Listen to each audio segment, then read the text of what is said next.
Good afternoon. My name is Sam Asher. I'm the Executive Director of the Virginia Holocaust Museum, and it is my pleasure to welcome you today to an amazing concert.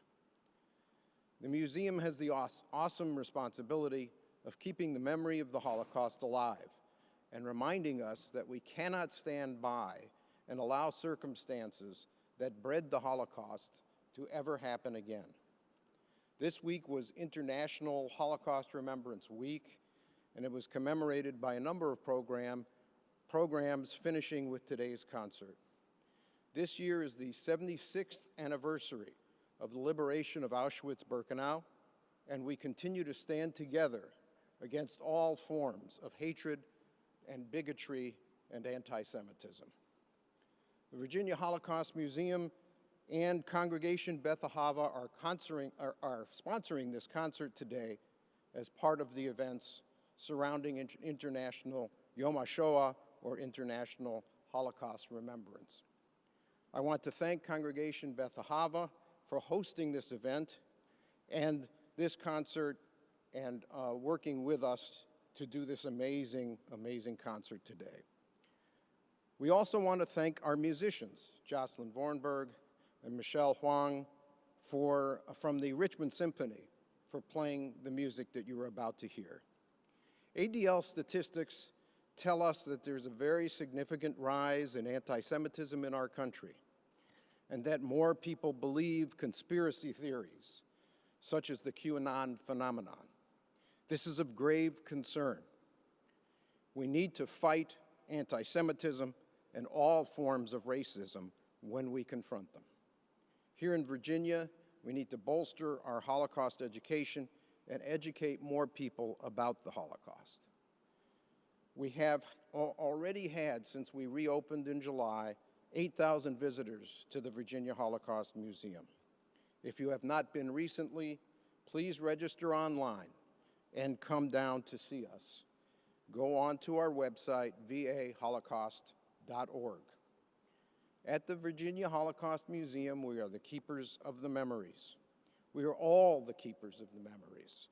Help us to continue to be a beacon of hope and stand with us against racism, anti-Semitism, and all forms of bigotry. Come to see us, come to the museum, help us keep the memory, and remember all the time what happened during those dark days of the Holocaust. And now, without further ado, it is my pleasure to turn the program over to our musicians and enjoy their amazing music.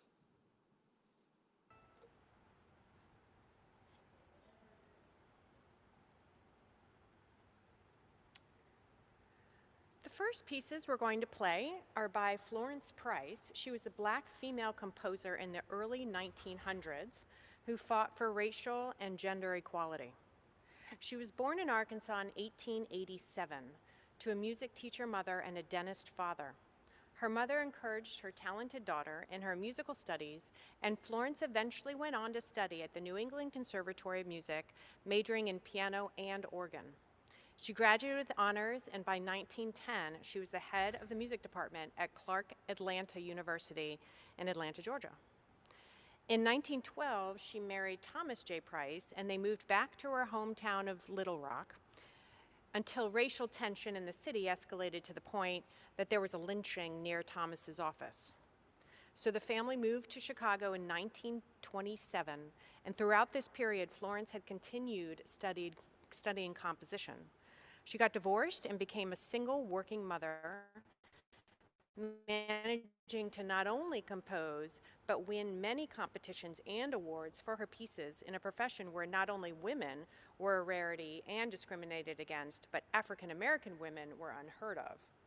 All the while raising 2 children on her own during a depression. Just one of these adversities would have been a struggle. One of her most famous songs, My Soul's Been Anchored in the Lord, was performed in one of the most important concerts ever held in America. On Easter Sunday, 1939, a concert was held on the steps of the Lincoln Memorial. The star performer was the contralto Marian Anderson, but because she was Black, she wasn't allowed to perform in Washington, D.C.'s Constitution Hall. Washington, D.C. was a segregated city at the time, and the rules of the hall said that that only white performers could appear there. The audience in the hall would also be segregated. Eleanor Roosevelt, First Lady at the time, stepped in, and the result was an outdoor concert held on the steps of the Lincoln Memorial. Anderson chose to close the evening with Price's haunting song, and the concert was broadcast on radio, meaning that Price's music reached hundreds of thousands of people across America that evening. In these three separate pieces we'll be playing today, A Deserted Garden is the first, El Fentance is the second, and Fantasy in G minor is the third. You'll hear that European classical tradition in which she was trained and in which most classical musicians are trained, melded with her African-American roots, the spirituals and the folk tunes. This is typical of her music in general. We are honored to be playing the works of such an inspiring figure in music history for you to experience.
The next piece on the program is by the Czech composer Leo Janáček.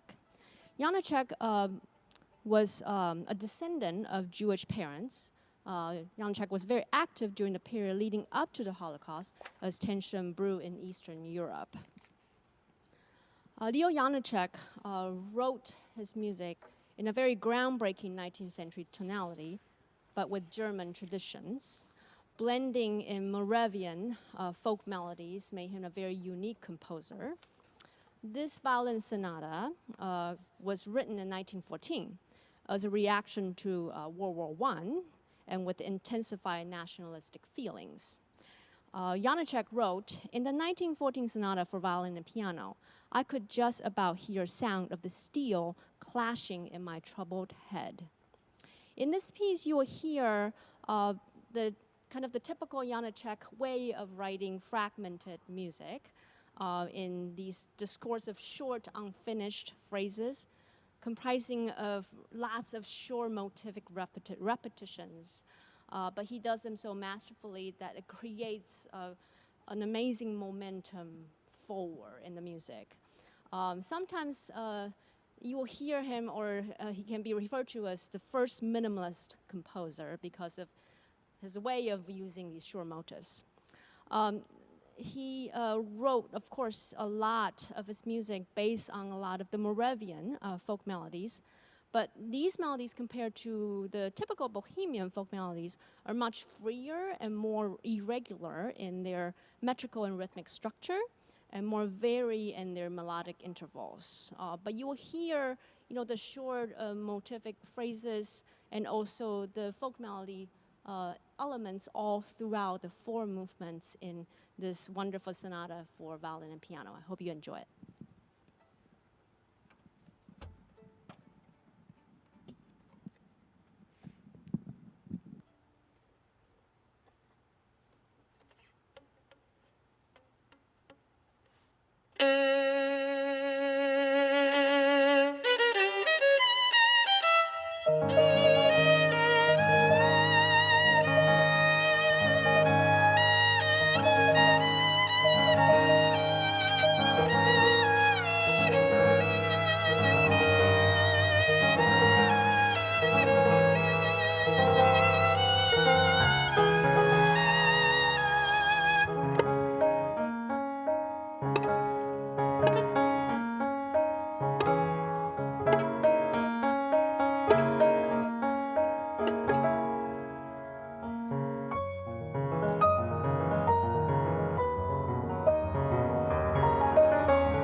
Our next piece on the program is by American composer George Gershwin. Many of you are probably familiar with George Gershwin's music. Gershwin was born in New York to Russian Jewish parents. His parents both moved to New York due to an increasing anti-Jewish sentiment in Russia. Gershwin was an American composer, pianist, and also a painter. His compositions span both popular and classical genres. Among his best-known works are the orchestral compositions Rhapsody in Blue, written in 1924, and An American in Paris, written in 1928. The piece we will play today is from his folk opera genre, Porgy and Bess, written in 1935. This is also the opera that gave birth to the hit Summertime. Porgy and Bess gained popularity in the 1950s. There have been many revivals of the show on Broadway. There have been a film version, numerous instrumental arrangements. This arrangement is by the Russian-American violinist Yasha Heifetz. He did this arrangement for violin and piano. And today we're going to be playing number 4 and number 5 of the collection. Number 4 is called "And Necessary So," and number 5 is Tempo di Blues, which is based on 2 songs from Porgy and Bess. Picnics is All Right, and then there's a boat that's leaving soon for New York. I hope you enjoy it. Thank you.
The last piece we're going to play today is by Ernest Bloch. His dates are 1880 to 1959. We will be playing the Nigun and the Simchat Torah from his Baal Shem suite, which are 3 pictures of Hasidic life for violin and piano. We will be playing 2 of the 3 pieces. This was written in 1923. Bloch was a Swiss-born American Jewish composer, and his life was culturally and artistically linked. He found his musical voice in a series of large-scale works known as his Jewish cycle. He included psalm settings for these various pieces. The first piece you'll hear, Nigun, means improvisation or melody. You'll hear both improvisation and melody, but more of the former, improvisation, when we play it. There's a reverence and solemnity in this piece, making it a deeper, richer, and more serious than the Simchat Torah, the second piece we're playing. Simchat Torah means rejoicing in and over the Torah. I love that fact that I'm standing in front of the ark of one of the most beautiful synagogues in the nation here at Beth Ahabah. There's something so special about performing this piece like this in such a sacred place. During Bloch's life, he showed such pride in his Jewish heritage, and we are so fortunate that he had the talent and dedication to turn his passion of Judaism into compositions for we musicians to play. A quote by him, "What interests me is the Jewish soul, the enigmatic, ardent, turbulent soul that I feel vibrating throughout the Bible. It is all this that I endeavor to hear in myself and transcribe in my music, the venerable emotion of the race that slumbers way down in our souls." I believe you will hear that today with Nigun and Simchat Torah.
I am Cantor Sarah Beck Berman here at Congregation Beth Ahabah, and on behalf of Beth Ahabah, I want to thank you once again, Jocelyn Vorenberg and Michelle Huang, for your beautiful music, and the Virginia Holocaust Museum for providing this program in honor of International Yom HaShoah.